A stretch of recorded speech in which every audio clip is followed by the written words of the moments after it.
Pendakian horor di Gunung Sumbing, wanita berpakaian putih dan anak kecil tanpa busana.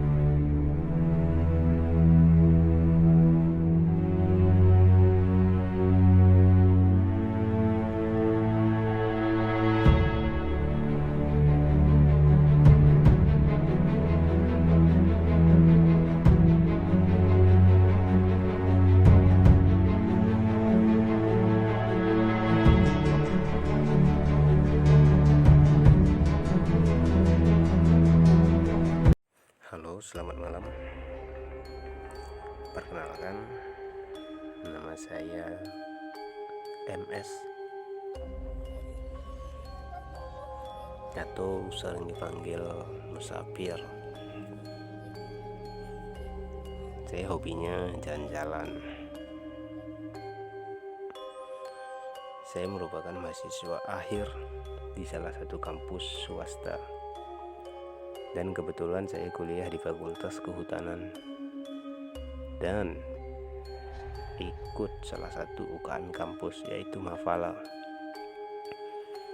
Ini adalah cerita pertama saya tentang pendakian saya yang ketiga kalinya ke Gunung Sumbing. Ini cerita nyata sekaligus pengalaman besar dalam hidup saya. Cerita yang sudah saya alami beberapa tahun belakangan, tepat di bulan Maret 2017. Sebelumnya saya tak pernah percaya gunung itu banyak mistisnya, karena saya hanya percaya gunung itu ialah hutan dipenuhi binatang-binatang hutan seperti pada umumnya. Hal-hal gaib di gunung rasanya tak masuk dalam logika saya, walaupun sudah menjadi anggota Mafala. Ya, karena saya hanya mengetahui dan mempelajari dari awal ikut Mafala, hanya mempelajari divisi GH atau gunung hutan seperti survival, peta kompas, dan lain-lain. Ya, seperti pada umumnya Mafala-Mafala lain lah. Dan ini pendakian ketiga kalinya ke Gunung Sumbing, Piagarung, Desa Butuh, Kecamatan Kalikajar, Kabupaten Wonosobo, Jawa Tengah.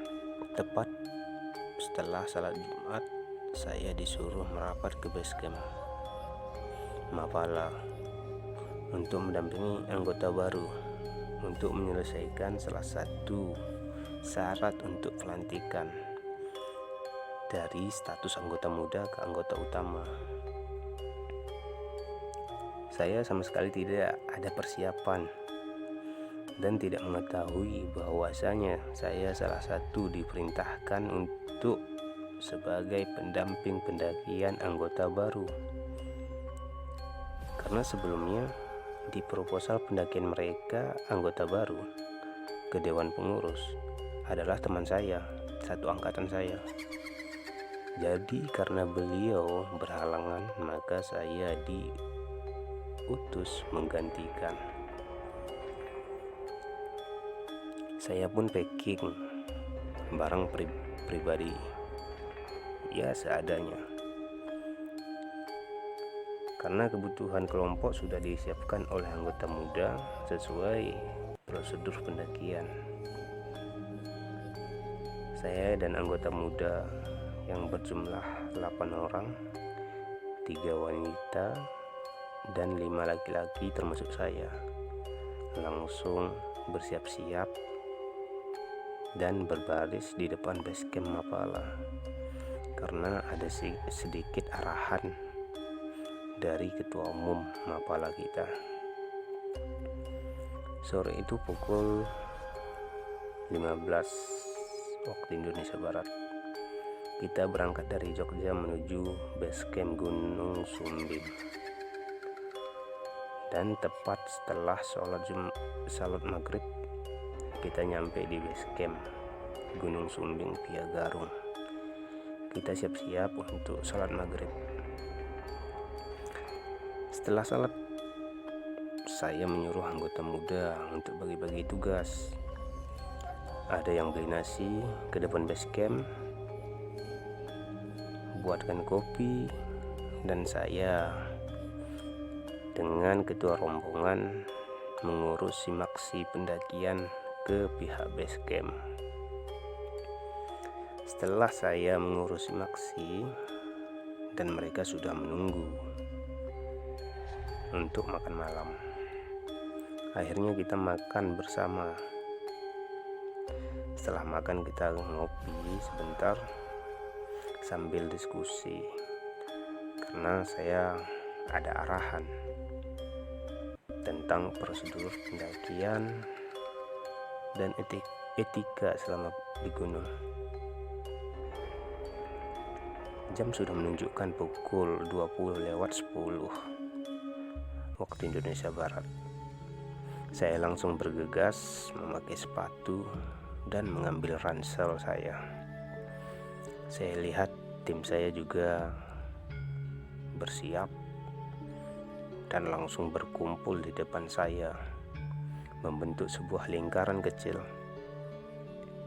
Lalu saya pimpin doa, sebab kita akan melakukan pendakian Gunung Sumbing. Navigator langsung berjalan paling depan sebagai petunjuk jalan dan diikuti oleh leader sebagai ketua rombongan. Disusul langsung follower dan saya paling terakhir, paling belakang sebagai sweeper sekaligus pendamping rombongan dari Mapala kita yang bertanggung jawab memastikan keadaan tim, barang bawaan, dan lain-lain. Perjalanan pun kita mulai dari base camp hingga menuju pos 1 membutuhkan 2 jam perjalanan. Napas yang mulai ngos-ngosan harus kita atur karena treknya terus naik, tapi enak-enak menyiksa. Cahaya headlamp yang menemani kaki melangkah, suara napas yang terdengar untuk menghibur telinga, dan diiringi sekali suara motor yang terdengar dari kejauhan. 2 jam kemudian kita sampai di pos 1 tepat pukul 22:20 waktu Indonesia Barat. Kita istirahat sejenak dan sesekali cerita sambil tertawa kecil untuk menghibur tubuh yang sedikit lelah. Dan terdengar suara gemalan dari kejauhan. Suara gemalannya sedikit menghibur telinga. Sekali navigator membuka peta kontur, membuka kompas untuk mengetahui titik koordinat. Sebab pendakian ini sekaligus belajar peta kompas sesuai amanah Dewan Pengurus Mapala kita. Suara gemalan masih menemani kita. Kabut-kabut kecil mulai menghampiri tubuh kita. Tiupan angin mengelus tubuh kita yang sudah sedikit lelah. 15 menit kemudian, tepat pukul 22:45 waktu Indonesia Barat, leader pun memutuskan untuk melanjutkan perjalanan. Karena saya sebagai pendamping utusan Mapala, ya saya mengikut. Perjalanan pun kita mulai menuju pos 2. Selama perjalanan kita melangkah, kabut sedikit agak tebal. Namun navigator belum mengeluhkan jarak pandangannya, dan anggota lainnya pun masih semangat dalam pendakian tersebut. Saat perjalanan itu, saya yang posisinya paling belakang sudah merasakan hal yang aneh. Dari suara gemalan masih terdengar jelas, padahal kita sudah jauh dari pos sebelumnya. Kabut yang mulai tebal seakan tak mau menghilang. Namun saya tidak terlalu terbawa suasana. Saya terus berjalan mengikuti dari belakang tanpa memikirkan terlalu dalam hal itu. Tak lama kemudian kita sampai di pos 2.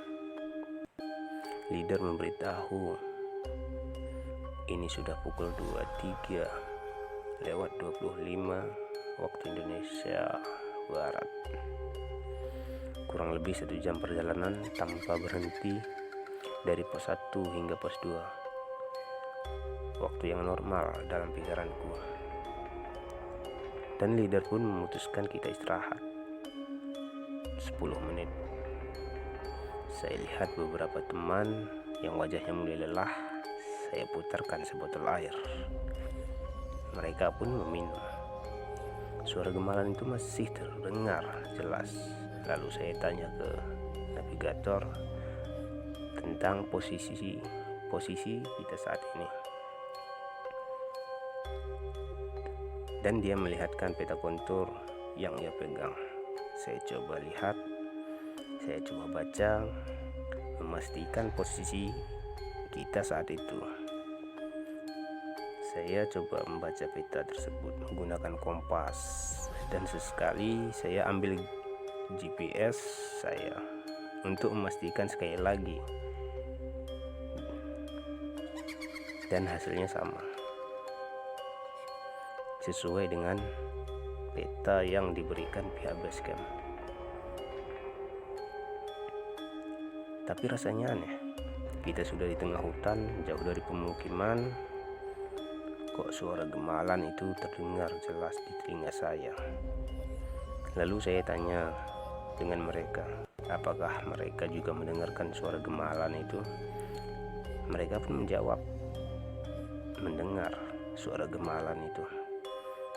Karena ini aneh dan memikirkan pikiran teman-teman saya, khususnya yang wanita. Lalu saya memerintahkan untuk melanjutkan perjalanan. Dan navigator pun langsung mengambil posisinya dan diikuti semuanya. Kabut yang semakin tebal yang tak kunjung hilang menemani perjalanan kami. Suara gemalan itu masih terdengar jelas. Lalu navigator mengeluhkan pandangannya. Kita berhenti sejenak menunggu kabut agak sedikit menghilang. 10 menit kemudian leader pun langsung memutuskan pindah posisi dengan navigator.